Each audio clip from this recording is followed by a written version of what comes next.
Welcome into the Dedicated Podcast, new episode featuring our special guest tonight from the state of Florida. His name is Woodrow Grady, but we know him as Coach Grady from his time in the DR7 circuit, where his program, Team Tampa, one of, if not the most prolific 7-on-7 programs in the entire nation since it started up around 15 years ago, has enjoyed a ton of success. We're going to talk about not only that, but his journey and his story in general. So, Coach, welcome on. How you doing? Man, I'm blessed to be here. Thank you for inviting me. Glad to have you, Coach. Man, it's an honor. It's an honor, to have you on the Dedicated Podcast tonight. I mean, you and I we met back in 2018, 2019, and we've been locked in ever since. And I just want to tell you personally and publicly, thank you for all the support you've given me as a person, as a man, not just the companies I'm working with, but as a person and the mentorship you've given. So I definitely want to, take the moment to tell you thank you tonight and really appreciate all the support you have been there for me. So with that said, go ahead. Well, you earn those stripes. How's that? They say much respect given is much respect that has been earned.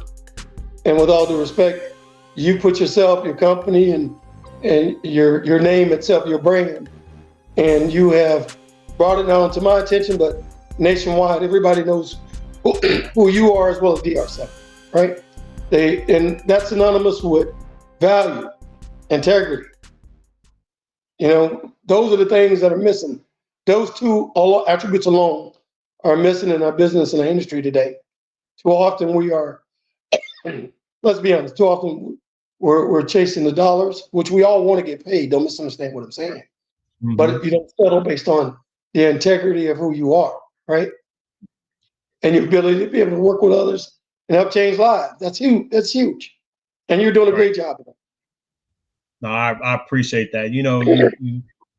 When you really think about this, you said exactly. I mean, one of the major goals was never to chase money, chase the passion, chase the calling. I know for me, chasing the leadership and character and just being there for people and actually helping them reach their goals and their vision has been that goal. So, I just kind of go back. One of the things we talk about here at the Dedicated Podcast, and I like to be a little personal, when life kind of changed for me, and I would love to hear your part. I know you out of the deeper South, down in the South of Florida, down in Miami. I know one of the things, that really changed for me is in the 80s, that really changed what hit our household, at that time was, it was heavy drugs coming into the communities, things was coming into communities. And I didn't realize what that meant, but that when my household changed and my life kind of changed, Dad ended up experiencing some of that, fell victim to some of that, but still made sure to keep the roof over our head and things of that nature. But he became abusive. And so that's when I started to really dig into lifting weights and doing those different things young boys trying to do to protect their mom. And that's when football came into my life, and that's a moment that I never forget. Not that it, some people might think it was a horrible moment, but it was probably one of the biggest things to make me the man I am today, is because even though I saw a person go through that journey, they still held some form of integrity and character through that, even though at night things was different. And one thing Mom always taught was, always show your best when you're out in public and be your best. And so what is that moment for you that really helped you define the odds and become dedicated to get out of Miami? Miami's a tough spot. I remember, never forget, you told me, Mumphrey, if you go to Miami, I ain't coming. So I took it. I tried not to take it, but I took it to heart. So, well, you know what? It's like anything else. Whether you're from Miami or you grew up in Houston or you grew up in Detroit or being a DMV from, up in Maryland and different parts, we always got every state, every city, every major city that is in the top 30 in the country has that area which, with the do not enter side or do not enter, or if you do, it's at your own risk, right? We all experience that to some degree. I mean, my parents got divorced when I was 1 year old. I literally, before, my family is from upstate New York, Syracuse, Buffalo. My family is also from Manhattan of all places, believe it or not. My mom and dad actually met when they were in Georgia. My dad migrated south, stopped at a place called Titusville, which is Cape Canaveral. And you talk about back in the 80s, that little small town won a couple state championships back to back, right? And, lost in the state finals of basketball. Yeah, I'm talking about myself right now. And then going down to Miami, staying with my dad, living in a place called Orion, Florida. For those who know really what Miami is, South Miami is about. It's not just about Liberty City, Opelika, Goulds, Carroll City, those places. Also, some hell of a football that's been played down south of that. Like Homestead even balling these days. But we do know the perennial names like Northwestern or Miami Central, those guys. But for me, I grew up and this is on everything I own. There was 9 of us in a 2-bedroom, 1-bath duplex. Yes, we were on top of each other. Yes, we didn't have shit. Yes, mom did it on her own because they got divorced when I was 1.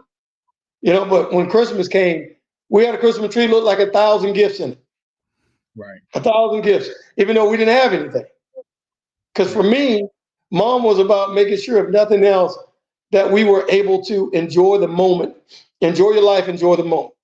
So growing up for me, the one thing I've always wanted to do was hopefully be blessed enough and work hard enough that I can buy my mother a house and take care of her. The kids that grow up in the projects, we dream a lot, but don't misunderstand the guys who live in middle class, upper class families. They also have a dream. It's just that the struggle to our dream is a lot tougher than theirs. Yeah. Right? So for me, it was, playing ball up in Titusville, moving down to Miami, getting with my dad, trying to cultivate that, see if I was good enough to play ball at the next level, talking to him about it. Then you realize there was one thing that still exists today. You got to have the money to pay for an application. Yeah. Applications to go to colleges aren't free. Even if you're a scholarship guy today, do you know they still have to pay for an app? Now, yeah, they may get a little help to fill out those applications themselves, but you still have to pay. Right. So my what moment for me was when I was trying to go to school, knowing I hadn't done enough to be able to stay down at Miami or anywhere else for that matter, was go to my uncle who owned a landscaping company that did everything downtown Miami, Coconut Grove, Coral Gables. I mean, this is the first guy I knew. They used to have a Jag, a caddy. In his house, he had a pool table, and he can touch a button and the big screen television go down, right? Yeah, I remember. Now, this is in the 80s, and no, he didn't sell drugs, nor did he do drugs. But he was always dressed to the 9, cool as can be, and also for $75. And the moral of the story is, he told me no. Yeah. And I told him why I needed it. I'll never forget that moment because that night I had a talk with my older brother who was working at the post office. It was a post office. He was a mail clerk. He literally came by. I was staying with my sister. My dad had bought her a house, and he brought me $75 to complete the application so I can go to college. Wow. That was, to me, the moment that I realized that I have to do better for myself, for my family, and for my people. Because I refuse to have $1 in my pocket that, to me, means very little, but to someone else could change their entire life. I refuse to be that person. Because too often we think that we have made it, and then we forgot the reason why we made it was because we've been blessed enough to hopefully be able to do something to somebody else. One thing I've learned over the years is this: you don't start living until life is no longer about you. Correct. Now you think about that for a second. Too often we're trying to figure out, what do we got to do to get on? Too often we try to figure out, I got to get a new whip, I got to improve my house, I got to improve my money because capital gains tax kicked my ass, so I got to pay IRS more money, da da da da da. But when you start focusing on all of that, and then you realize that there's so much more beyond you. I tell you, look at it this way. Mumphrey, do you remember when you was a kid and then y'all was a kid running around, and then there was some point in your life that you realized there was somebody else in this world other than you? Now you got to think about it. But everybody in life had that moment. Yeah. It's the moment, right? When you realize, you could have a grandkid today, or now you just said you got somebody you call nephew, which is your wife's cousin, or that's staying with you, whatever it might be. But now that person has something else that he can look out forward to, because it isn't what you have to do, it's what you choose to do. Right. And to be able to touch somebody's life is huge. So anyway, that's what happened to me. That was the one thing in my has always resonated in the back of my mind, whether I was going to electrical school, graduating with a 3.8 GPA, and electrical engineering did that. Whether I was going to go to USF and I got a Bachelor of Science degree because I wanted to take some science classes, is what I didn't tell you when I was in high school. Wasn't just an athlete. I actually worked for Kennedy Space Center. All right. So the knowledge base is I helped build the first weather panel for the very first space shuttle when I was in high school. Okay. Didn't know that. Most people don't, because it isn't always what is known, it's the unknown. Right? That's what defines it. It isn't always what people can know and look up based on what they do with Wikipedia or look at your summary of skills and what you've done. It's everything else. It's so much more. Be deeper than that. You are deeper than that. So my first experience, even in technology, was not just being an athlete, but the true version of being an athlete, but also being inspired to do something else. And I'd worked at Kennedy Space Center. I built the first weather panel when I was in a high school senior. So this inspiration is certain things in your life that cultivated from when I finally go to college, go to USF. I get hired by a guy named Arthur T. Jones. He tells me this, and I don't want to be long-winded with my stories too. We're not talking football, but you really want to know who Coach Grady is, let me tell you. Yes. Right? That's what it's all about. So it's like there's a guy named Arthur T. Jones. This brother was cool as I can be. He's the first cat I knew. He was always dressed to the nines, but he came from West Tampa, from the projects of West Tampa. But this guy was running IBM's customer center for the Southeast in Tampa. He was that dude, cool as hell. He was a reverend. He had a church, but his church was it was in a mobile home. I made flyers for his church. He wanted me to go. I went one time, there's only 4 people in the church, in the mobile home. But I made them flyers, right? We made those flyers. Next thing you know, Arthur Jones had a congregation of over 3,000 people. Wow. Right? But what he saw is one of the things, like he used to tell me. He used to say, Woodrow. I said, my name Grady. He says, your first name is Woodrow. He says, Woodrow, you got to be like water. Think about it. He said, look at water. You can't contain it. You can't hold it. It just continues to flow. When you freeze it, if it hits a little sunlight, it melts and it's still running, still working. So be like water. That was always one of the famous things from a mental standpoint, the mentality standpoint. I got to be more like water. I got to be able to continue to flow. Got to continue to be able to evolve to do things. And the last thing that he used to share with me is that, you got to, there's an onion out there. Everybody's like an onion. You got to peel it to find out what people are really made of. On the outside, you think you get it, but you realize there's more layers. So be like that too. There's more layers to you, who you are and what you're capable of. So be like that onion. At the end of the day, you may finally get the end, but that may be the end of your life when it's done. But be like that. And that's growth. That's all we're talking about. Growth. As you get older, you understand the words of what this guy was telling you. When you're freaking 22 years old, you're working at IBM, you just want to be like one of them yes men. Yes, sir. Yeah. Yes, sir. But then you realize the brother was cool as hell. And the brother wasn't about the yes, sir. Matter of fact, no disrespect to anybody out there. There was this white guy who used to run the branch called Mr. Charlie. I thought it was a joke relative to, that's what black folks used to call white folks back in the day. Turns out his name was Charlie, right? But he was dropping knowledge on me. You know what I'm saying? It's like, for me, it's like, I'm talking now and I might be fluid in nature when I'm having a conversation, but that comes from years of having 2 ears and 1 mouth, son. That's years of having 2 ears and 1 mouth. Learn to listen twice as much as you want to speak. Now I'm old enough that I can speak my mind. Talk to me. Coach, I wanted to ask, and we'll talk about this. We were doing some research, and I found the documentary that you and your son were a part of a couple of years ago. But there was a quote I think you were interviewing, just discussing that documentary, and your resume speaks for itself. You guys have sent plenty of kids to college, play at a high level. Plenty of those kids have gone on to play in the NFL. But one thing you said is, hey, we're sending these kids to the NFL, but they're also becoming lawyers. They're also becoming doctors. So how did your kind of real world experience and the places you worked, the people you met along the way, how did that all kind of fuse together and help you show these kids the world beyond football and really help you as a coach to be able to show them what else is out there? That's a great question. And what the documentary did, there's one element of it that it really didn't show enough of, was that there is a junior all-star game I started putting on 7 years ago. And it was the top juniors in the state of Florida. First year that we had this game, it was basically East against West. We thought it was going to be, kind of like Orlando versus Tampa. A.G. Wasim and the guys from Orlando, Kwan Ratliff, who ran Rat Pack and the rest of that, we were going to play each other. We said, let's do this.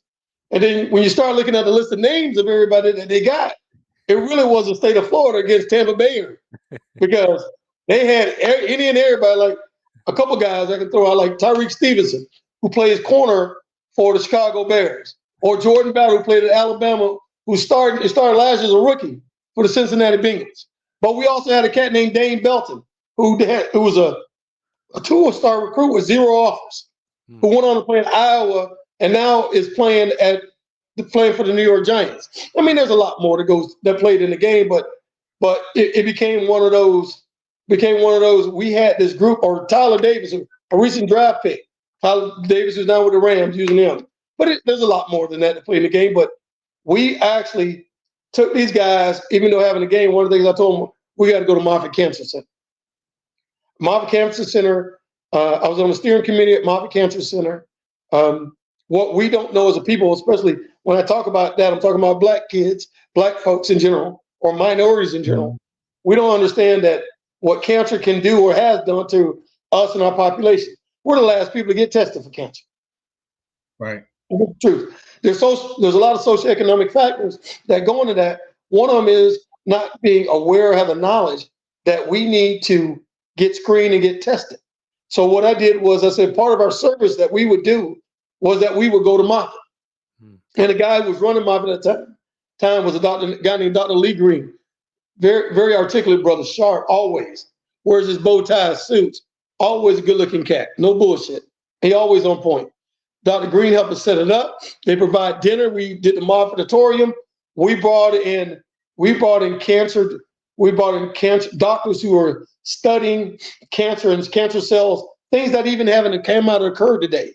Because what they always want to do is find the cure. That's the logo. It ain't just Susan B. It's finding the cure.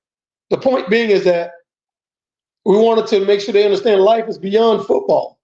We brought in Jerry Bell. Jerry Bell used to play for Tampa Bay Buccaneers. Jerry was highly articulate, extremely sharp brother, finance major, understands both the finance side of the business as well as the sports side. Derek Brooks came in to speak. DB, everybody knows about Derek Brooks being number 55 for the Tampa Bay Buccaneers. Did you know that Derek Brooks owns a school called Brooks DeBartolo? Yeah. Did you know Derek is also a vice president that has been there for the Arena League, Tampa Bay Storm, but also now with the current organizations that he has not only helped endow, like Brooks Charities, but to ensure that kids understand other things other than sports. Matter of fact, I think DB and them, they only play baseball. I'm not sure if they've even acquired another sport. Point being is that education, that's his thing. Getting kids to college, that is his thing.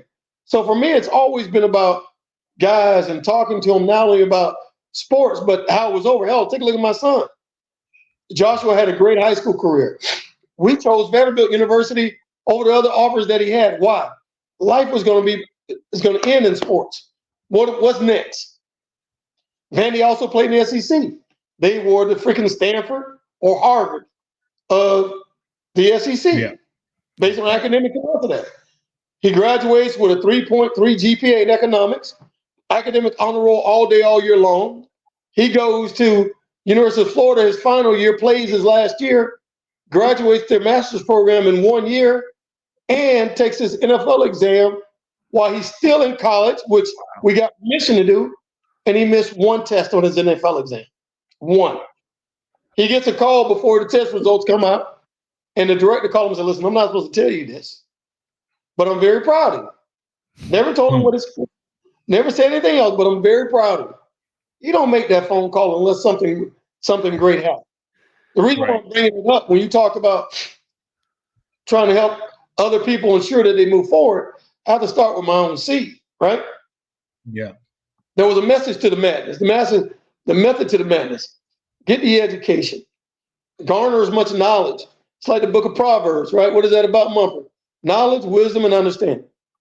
Right. Book of Proverbs. Knowledge, wisdom, and understanding. Get that. Better yourself. Make it work for you. So that's a big, and I'll say this, and then we can move on to another subject. That is the one thing that, as we talk here today, that is still the biggest challenge. Because you've got guys, I've got guys that play in the league that have made millions. And the one rule I have for all those guys, Derwin James, Dante Fowler, the Griffin twins, Vernon Hargraves, Nelson Aguilar, to name a few. You know, first round picks of galore. The one thing I told them all is that no matter what goes on, you're gonna meet other women, you're gonna meet other people. The one thing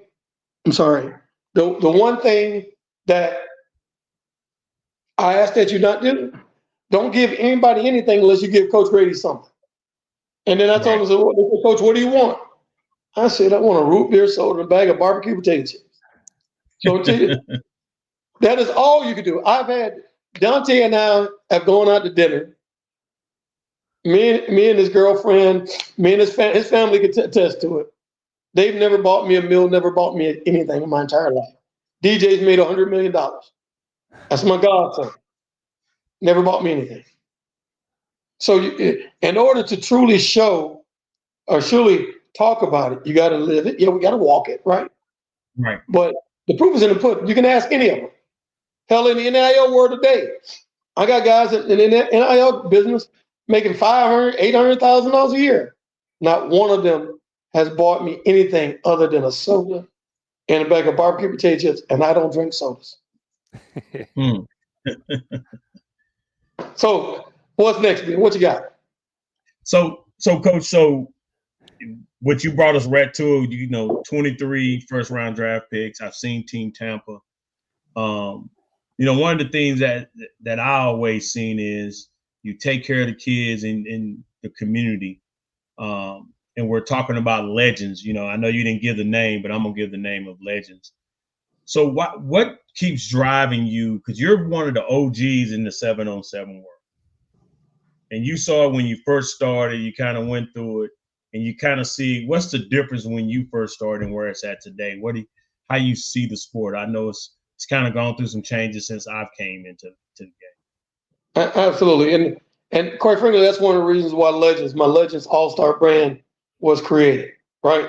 Was the ability not to transcend just from 7-on-7, but be able to take some of those guys and they always talk about, well, this, you ever hear kids arguing all the time?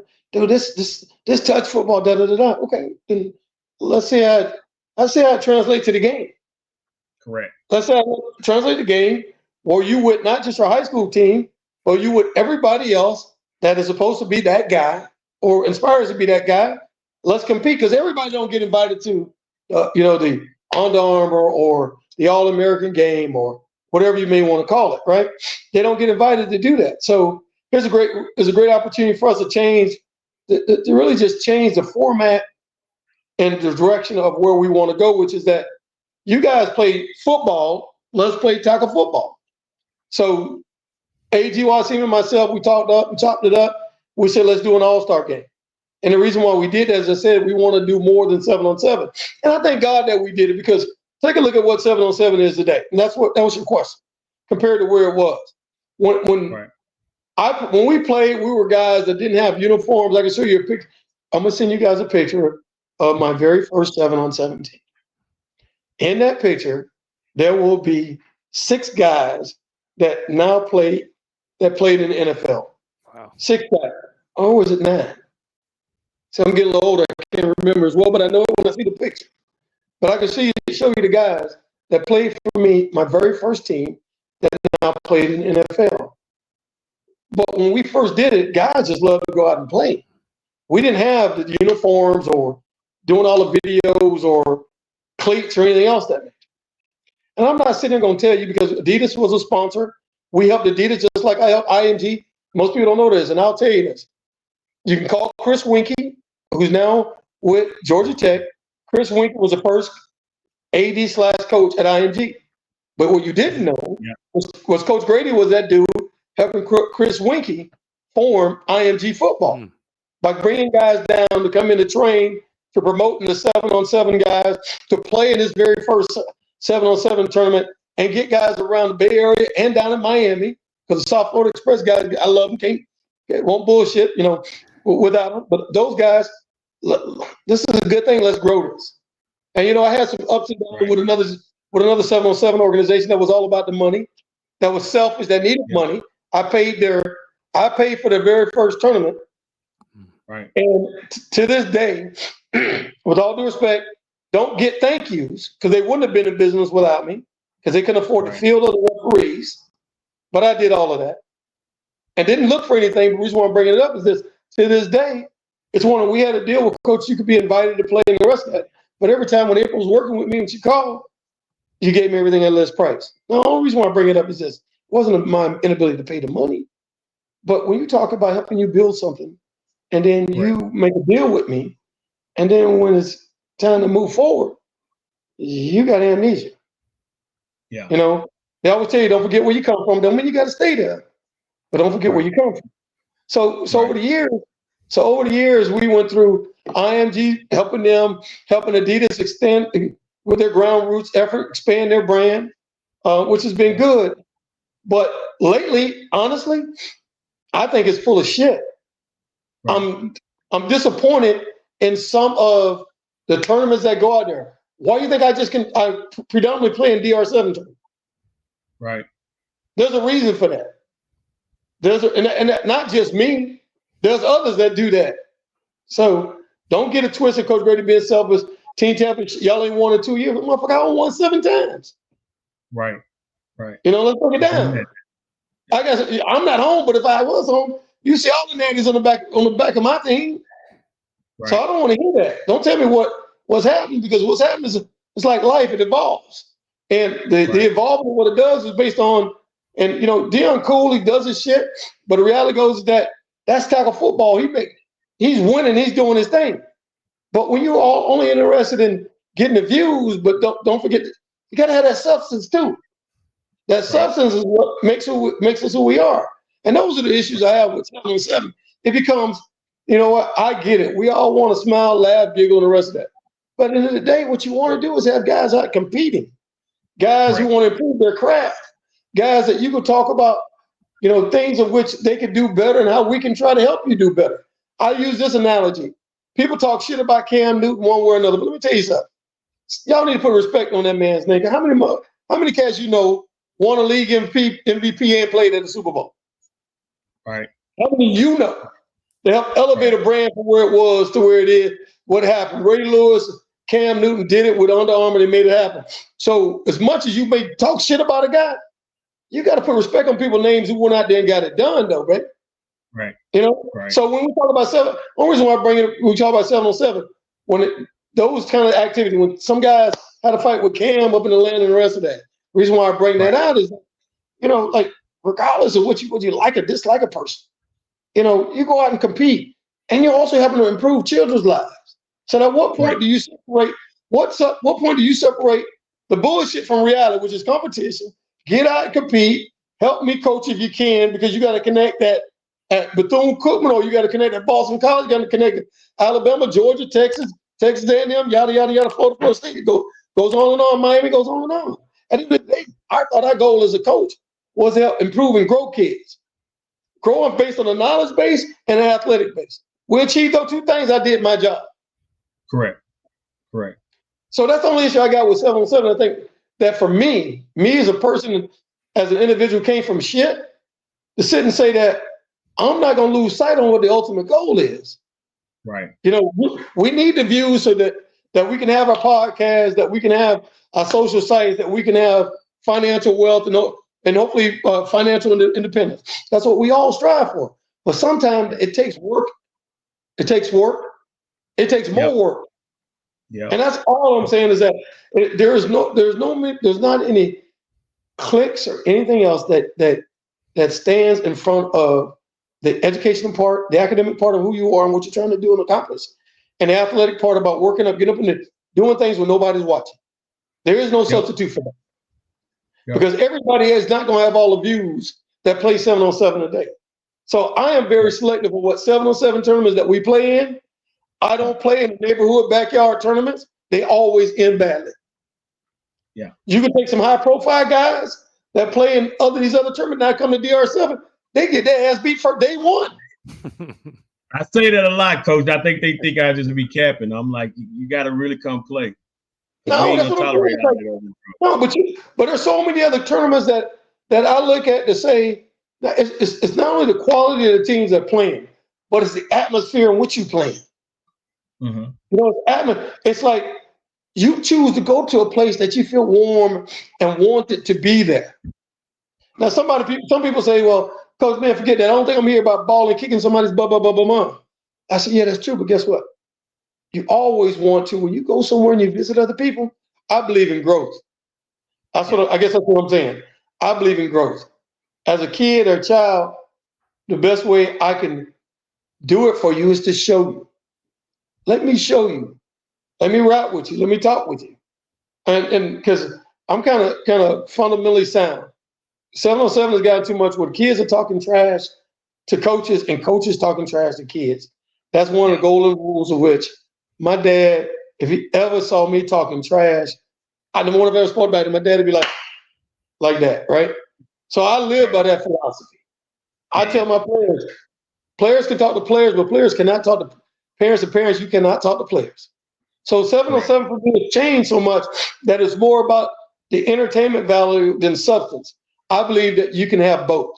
And I think as coaches out there, you should be more than willing to play into tournaments that offers that. It offers you ability to grow. It offers you ability to compete, but also ability to understand that the game ain't just about laughing, giggling, smiling, just so we can get the entertainment value. To me, the entertainment value is being competitive. The entertainment value is a guy on press and he locking your ass down, and you gotta show him what you got. That's the entertainment value. Entertainment value in having a 300-pound guy trying to catch a ball in the backfield because you think that's funny. Because at the end of the day, when he gets older, he pulls that shit up. He ain't laughing. He feeling humiliated. Correct. You know what I'm saying? But see, that's the thing people don't understand. They look at it and say, well, Grady, there's certain terms I doubt. I don't care if they invite me or not, because I'm about growth and helping my kids move forward and the brand that I'm with.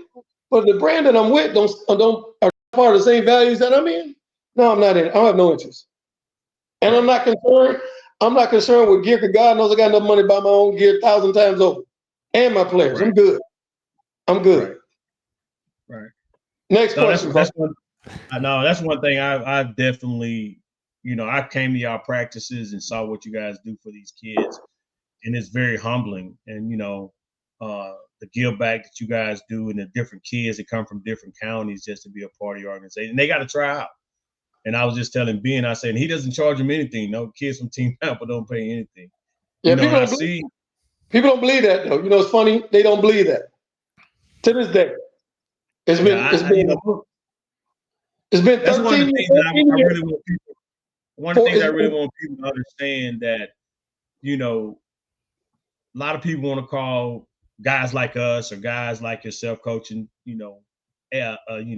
agents or whatever for the players. There are some, there are some, whatever you want to call them, but the guys that I know, like you coach and a lot of them, you do more for these kids. Some of these kids couldn't survive. Some of these parents couldn't survive if they didn't have someone like yourself. I mean, the meals you buy that you don't tell nobody about, the clothes you buy that you don't tell nobody about. The people that's outside of the communities they do all the talking about street agents, what they want to call a lot of us, but they don't know who the people behind. And that's what I want people to know, the coaches behind the coaches that I support. That's right. Like yourself. I want them to know the character. These are men. And that's why we do the show Dedicated, because you guys are very dedicated in your time and what you do outside of what you have to do for your own household. So that's the purpose of this podcast for us. No, and you're right on point with that. And let me just net something out when we talk about agent, right? My son's a sports agent, right? He earned that. He earned that because he got that degree from Vanderbilt, like I said, with a 3.4 in economics. He earned that when he went to University of Florida, graduated with 3.8 in his master's program and finished in 1 year. He earned that when he took that NFL agent exam and only missed one question on the test. He's earned his stripes. When people consistently talk about how young he is, and we earned versus somebody who's older in their 50s and 60s, he's earned his stripe. He earned his stripe because people, even the people of his own color, because when they're growing up as kids, his parents would say, here's one thing I'm going to tell you. Let's speak on some damn truth when we talk about agents. Yeah. Let's go. My son, I'm going to use my son because I believe in using myself, my son directly as an example, because I don't want to talk about nobody else. I can talk about my own fucking self, but I ain't going to talk about nobody else. So let's keep it 100. Speak on me. And now I'm going to speak on my son. He accomplished all of that. And then after he gets his degree, the biggest issue he has, he owns GSA, Grady Sports Agency. He got a podcast at Agent Grady. He does an education class talking to people about how to become agent. By the way, guess what? In those classes are people that work for other sports agencies on how to be an agent. He's teaching a fucking agent class. You work for, no disrespect to anybody out there, using strictly as an example. Let's say you work for Athlete First, or you work for CAA, you work for Wasserman Group, whoever it might be, the people that you hire are coming to my son class on learning how to be an agent. That tells me all I need to know about him and the character he is and what he's built on. Yeah. What is also interesting, because he is Black, he was the youngest sports agent in the business at age 24 in the NFL ever. Because he is Black, he goes through the situation whereby you've got guys that I know that play for Team Tampa, but when they go to college, they become influenced by others. And let's be honest, if a guy offers a cat $150,000 to $200,000 sign with him, gotta be damn it, they sign it. They can talk all they want. We recently had a guy who played for Alabama that now plays for Detroit. I ain't got to say his name. You can look it up. Now talk about how great my son was, but and how they wanted to sign with a young Black agency. Well, guess what? You didn't. Meaning that the money helped dictate who you are. And as they were talking, I'm like, you look at it like, I've seen this script before. Because you talk about who you are and your integrity and your family, but then when somebody else throws some money at you and they don't look like me, their skin color ain't like mine, their hair is not coarse like mine, and therefore the race is not mine, if you get where I'm going. And then you go through it, you say, well, we're going to sign with a white agent. Next thing you know, guess what? You sign with a not white organization. Being here so I can speak on it. Let's be, always being 100. Because the reality goes is this. Don't talk about what you won't fucking do until you sit in that driver's seat. And therefore you decide on what individual you really are. Now, I'm not going to blame somebody for going with another agency. That's their business. That's their right. That's their money. That's their life. But do not do me a favor. Been in this boat way too often. Been riding this truck way too often to hear you say the same shit people been saying for the last 40, 50, 60 years about the Black man struggle. How I would love to sign with a Black agent. And then when somebody else offer you some money that don't look like you, don't talk like you, don't walk like you, don't go to the same church you go, hell ain't never read a Bible hymn in their entire lives. Don't tell me how. Well, coach, I'm going to go this way. Right. You have no idea how often that goes, to the point where we laugh about it. You know what I mean? Right. It becomes laughable because you realize what people are made of. People say you a million dreams if you let them. Well, let me say your dreams, but you believe in a million lies. Your lies, the lies that you are believing in are the ones that you're telling yourself. Right. That's all I'm saying. You're lying to yourself. You ain't lying to us. You're lying to yourself. And before we get it twisted, for those who might listen to your podcast, which I pray that everybody from Wasserman, CAA, Athletes First, you name it, you got it, listen to the podcast. Because I guarantee you, if you do a check on your organization, your ass has sent somebody, they did it on their own, to the agent academy ran by my son. You have competed against a young, inspiring, articulate, educated, athletic, good-looking black man running his own shit. And you worry because you compete him. You do $500 million, $1 billion, or $2 billion, and he just out here doing his thing. And he competing against y'all with first-round picks. And you wondering how you get in the game. How he get there? Because there's depth to him. There's depth. He's got depth to him. And that's what you want. Not only from my son, I speak on him, but I speak on every kid. Black, white, yellow. Wade Woodass, I can't more make sure you understand it ain't just a black thing, because it don't make sure you know something. Wade Woodass, linebacker, Clemson, started middle outside linebacker, play edge rusher. I tried to get him to the number schools to take him. They didn't, they had another reason. Ray was a 3-star, he won a 4-star, won a 5-star, da-da-da. And then I realized, like, y'all don't know what the fuck y'all talking about. You don't really know talent. Wade Woodass, look him up, is a bad dude. Here's another one for you. Anthony Calandry. Anthony Calandry, good-looking, blonde-haired, blue-eyed dude from St. Pete. And if you know anything about St. Pete Catholic, from not St. Pete Catholic, St. Pete, Lakewood, if you know anything about him, 99% brothers. 99. But Anthony Calandry, the baddest, smoothest motherfucker out there. And he white as snow. He ability to adapt, and he starts for Virginia. Check him out. Here's another for you, Rocco Beck, my other quarterback. Iowa State. Dad is Anthony Beck, head coach of the St. Louis Battlehawks. Rocco is firm, solid, consistent, educated, athletic, good-looking, knows his shit. Don't talk a lot, but when he does, it's meaningful.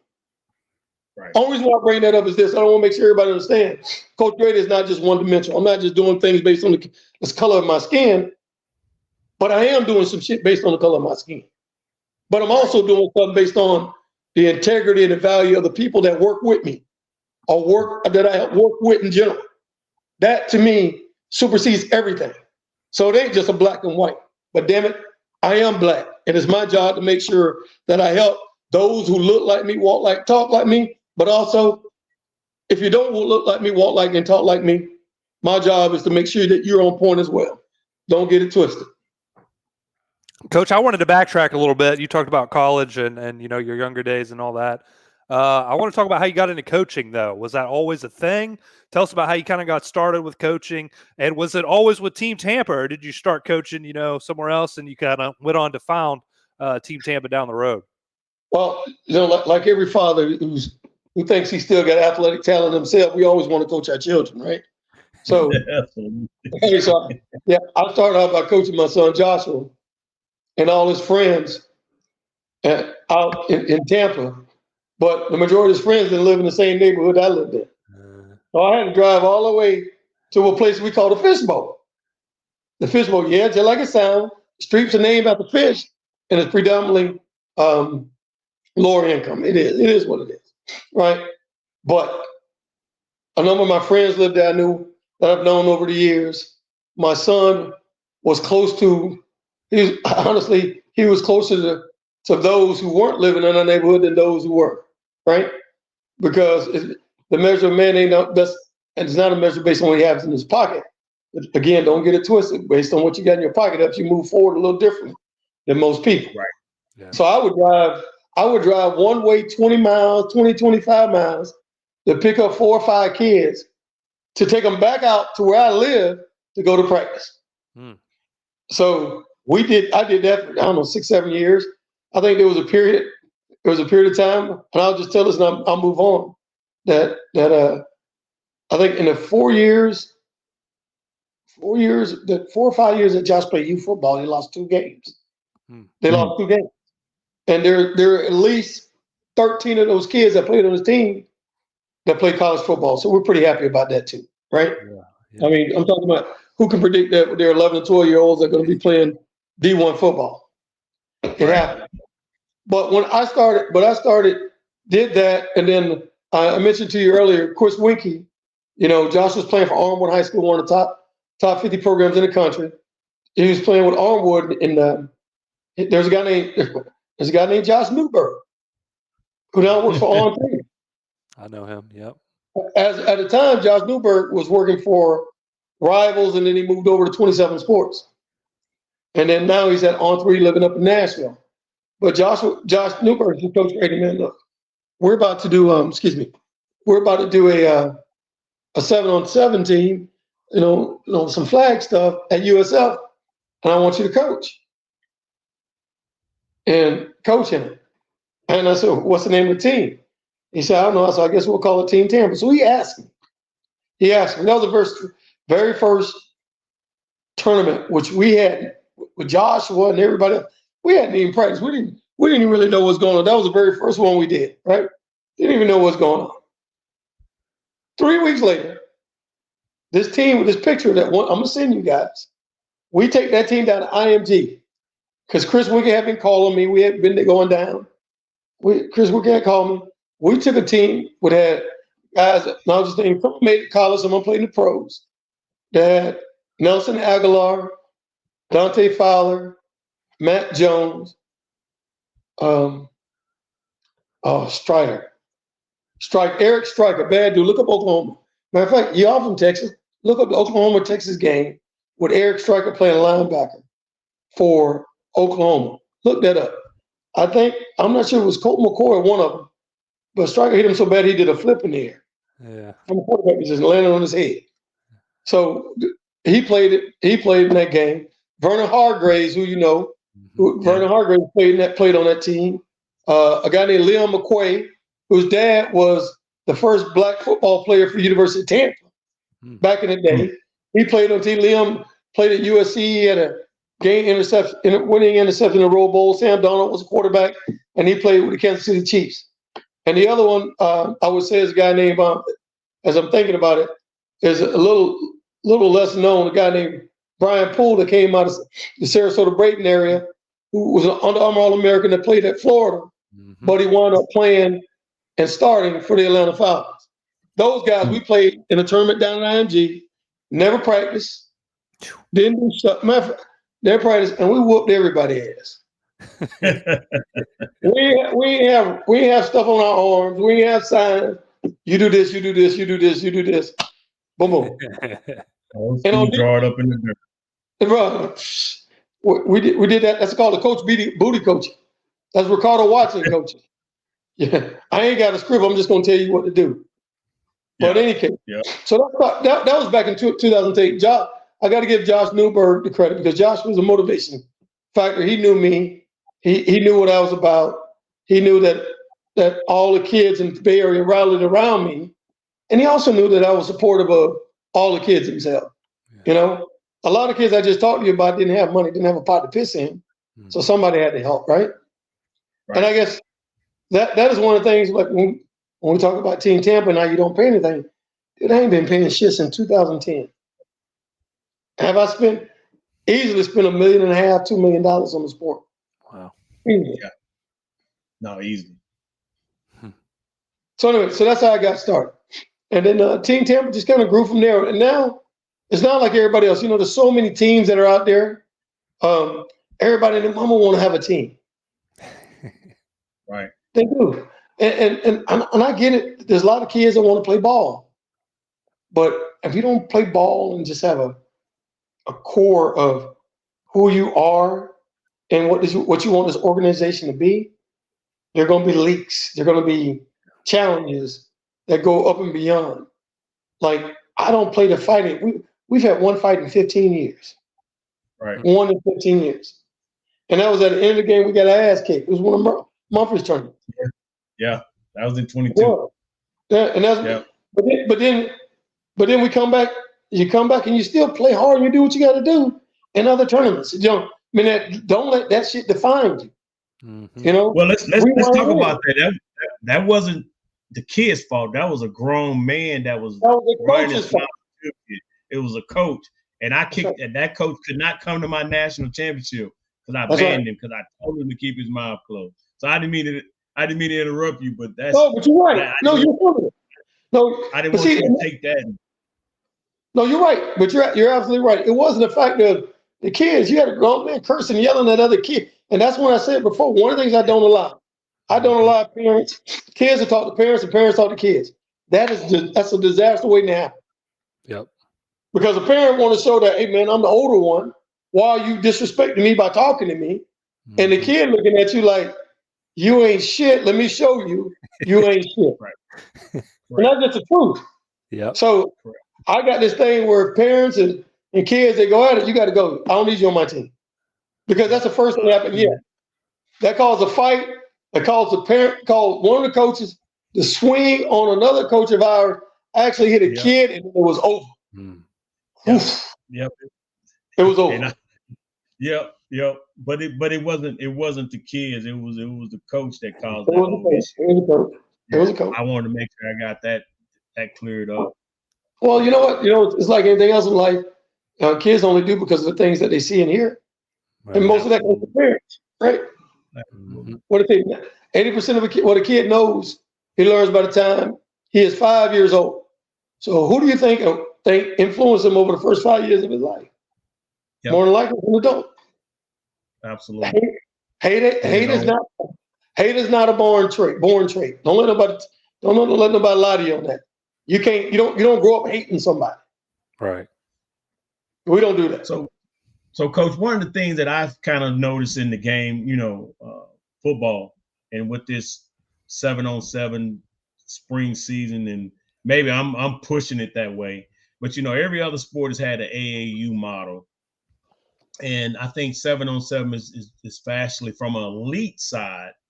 I call it elite, and I call the flag more of the rec side of football. I think we're pushing more into the elite side AAU model, maybe not AAU itself, but AAU model. So I think we're kind of going through this transition. Would you agree to that, or what's your thought process on that? Because I think we got to be the new grassroots to help these kids through our network and our relationships to get this exposure with this whole NIL thing and the way this shit thing. Well, here's my thought roll on that. I think you do need to create a program that whereby, and I'll throw the name out. You can delete this segment later if you like. I don't care. I really don't care for OT7. I think OT7 watered down the competitive nature of kids. They have a misconstrued what competitive football is about. They're more interested in clicks and shit. You're more interested in actually playing. And when you do that, you open yourself up for chaos. You'll open yourself up for people being condescending to other because they're not playing in that tournament. That's why to me, I told them, I'm gonna fuck if you never invite me to a tournament again. It ain't meaningful to me because you have watered down something of which that kids can actually take and make better themselves with. That the opportunity to get a scholarship ought to be learned to increase your employer staff. So if you were able to do, let's say you decide, Mumphrey, that instead of going from January through April, shutting down in May and doing something in June, you could actually put on bigger events, especially during parts of the summer and even the fall, that people will want to go to and play into. You can actually, I use the term, you said AAU. Well, maybe that's the basis of it. Where you take 50 teams throughout the country and you play in different regions. You play in different locations that you can go out and you can compete. What's wrong with that? You'll get people that want to buy into that pay for that. And because you do that, you can fucking wind up possibly getting a contract, be with, Fox Sports, FS1 or FS2, whatever you want to call it, or even ESPN, because they've watered down this whole NFL network stuff with some of the garbage they got out there. I mean, they're creating opportunities for y'all to succeed. I love for DR7 to compete against OT7. I would love that because they shit to me. You got the Adidas brand that pushes it along with, let's be honest, it's Adidas and NFL Network that does it. And you got Adidas who's out there paying for and buying teams to pay players to play for them. And I'm like, what the fuck is that? Excuse my language again. Edit if you need. But my thing is that this is not about the NIL, because for me it's like you have made it. You're turning these kids into more selfish than they would ever be. And let's be honest with you. Let's be honest with yourself. These guys, because they think they want to beat elite teams. You know how many guys they want to call themselves 5-star that don't make it? Hell, some of them don't make it 2 years in college, let alone trying to play in the NFL. You know what I'm saying? Only thing you're doing is perpetuating the lie. Perpetuating the lie. Let me pay the coach. let me pay these guys. And then you got certain schools that buy in the fact that, oh, you're going to just play for this team. No, because you take a look at the Big Ten. No disrespect to all the teams out there, coaches. I'm just calling it like I see it. Y'all deal with it like you feel about it. But you do all of that shit, and then you say, look, coach, look, let's help encourage these guys so that we can get them to go to the Big Ten teams because we don't get a chance to see their ass. So let's do this other thing. Let's now do early signing periods like in December. That way they do all their official visits during the summertime. Because God knows we don't want their ass coming to visit us in this late December and January when it's fucking 10 degrees. When it's 10 degrees. So now we are relevant. Yep. Now we are relevant because their ass ain't going to be up here in December and January because we're doing the first Wednesday in February to sign. I mean, people don't understand. There's a method to the fucking madness. There is nothing but greed behind everything that exists out there. And I'm not a conspiracy theorist because it's all facts. This ain't a conspiracy. There is no conspiracy here. It's all factual. You know, take a look at it. So for me, those are the issues I have both with OT7, some of the shit that them and the NFL Network relative to the Big Ten and how they try to play the game with the NCAA and try to be able to make sure they're relevant. And now you got everybody in Cali to Oregon and Arizona and the rest of that now got to play. They got to go to the East Coast. Come on. It's all about money. Everything is about money, let's be honest. And I know we got to get our piece of it too. So why don't we do it? We can do an AAU tournament. We get key sponsors, be it apparel or people that associate themselves with apparel, to be able to sponsor our tournaments that can help pay for the travel costs and the tournament and travel costs and the fees associated with teams playing in tournaments. No different than what AAU does today. I got no problem with that. I would prefer that because it's going to be competitive. Right. What I won't do is playing shit where a guy there's more opportunity to get in a fight, get shot, or playing the shit whereby I'm going to have half the team be competitive, the other half going to be for entertainment. That's the biggest crock of shit I ever heard in my life. Right. And I'm just saying, at the end of the day, that shit going to wear off, and people look for substance. Yep. They're playing to see the substance. People look for authentic. You making a point out that the substance is not important to you. You're looking for entertainment value. But I refuse to be one of those guys on the minstrel circuit. You know, I refuse to be one of them. That's just me. See, most people won't understand that phrase. I know what I'm talking about, so let me talk to you. Go back, ask your grandmother's grandmother about the whole minstrel stuff. Having black folks, black faces, white folks with black faces out there to make clowns based on entertainment value. That's OT7. Yep. It's the minstrel circuit.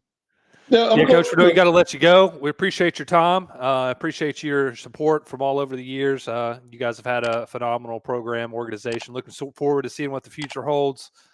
Team Tampa, DR Sports, the partnership. I'm excited for it and excited to see you on the circuit next year. Wish you the best, and thanks for joining us here on the Dedicated Podcast. Hey, all love and goodness to everybody. God bless. Love y'all.